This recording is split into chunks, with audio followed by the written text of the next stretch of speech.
Searching through the archives of websites set up over the years by hacker Daniele Tasciotti, we found the first occurrence of the name Dimitri Verkla.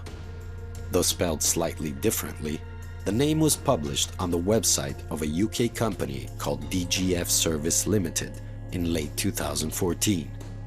DGF Service was part of the network of a mysterious organization called Alpha Omega Station.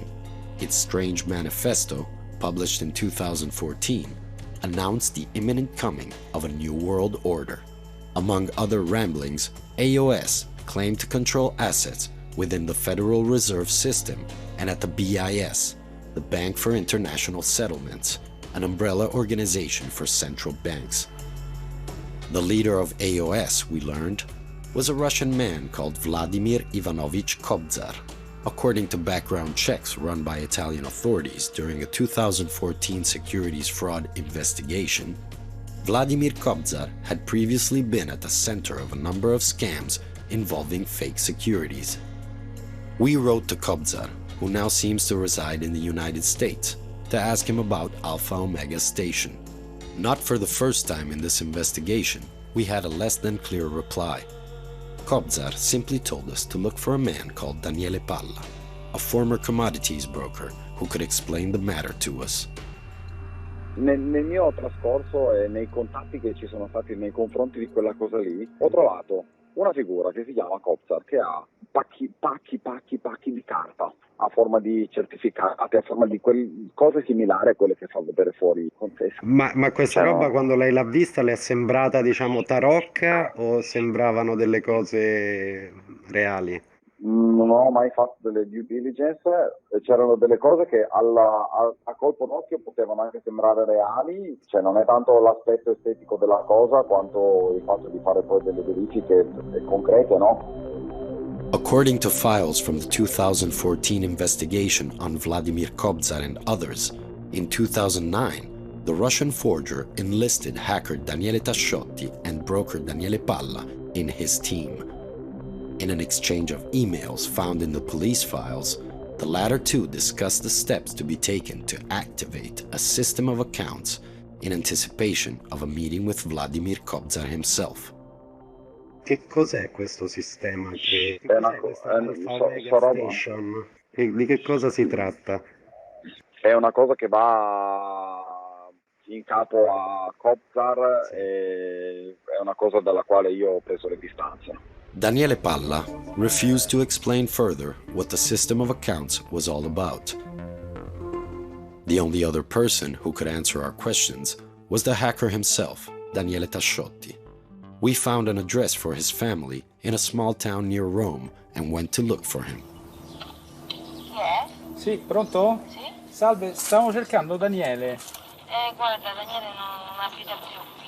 Ah, non sta più qua? No. Scusi, ma da quant'è che non lo vede? Gli amici che manca qui saranno 3 anni. 3 anni. While we were about to leave, Daniele's family came walking out of the gate. Ha chiamato la finanza, ha chiamato i carabinieri, hanno richiamato i carabinieri, ha chiamato tutti. Ma invece sta cosa con i computer, lui come c'è da sempre, ce lavora? Lui il computer, di quello che sentivo io, è un padre eterno perché tutti lo cercavano per Ha cominciato però con poi 11 altro, non anni so perché a giocare là. io poi, se mi parli di computer guarda come sto. Io sapevo solo che è un era hacker. bravo. Un hacker. Io sapevo solo che lui è uno, cioè, manco mi ricordo come lo disse lui. È uno dei, tipo, stanno 7 hacker al mondo, non più lo è so, lui io è che ne uno so. degli hacker. Although his relatives said they hadn't seen him for years, Tasciotti seemed to be still active on the web.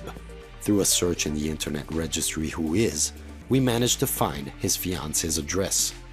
We rang the buzzer several times, but were always told that Daniele was out. Finally, we were asked to desist, so we decided to leave a message with our telephone number, but Daniele never called us back. What had started as an investigation into money laundering was quickly turning bizarre. Our findings showed that there was much more inside the Palmi police report that Italian authorities had missed. The banking accounts allegedly managed by Roberto Ricordare seemed to be part of a wider system of special accounts created by a forger or hacker, or both, possibly as part of a money laundering scheme or a fraud. Was the Mafia's treasure hidden in the folds of this system? Or was it all a smokescreen hiding something else entirely? We were at a dead end. That's when we stumbled on a list of banking operations published by a court in Kiev, Ukraine.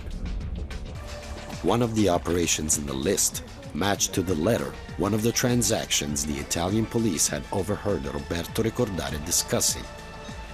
It was an apparent transfer of money from Germany to Malaysia. The amount was beyond belief, 2 trillion euros. In the next episode of People in Power, as the mystery deepens, we travel to Ukraine in search of answers and some familiar names. Ну тут человек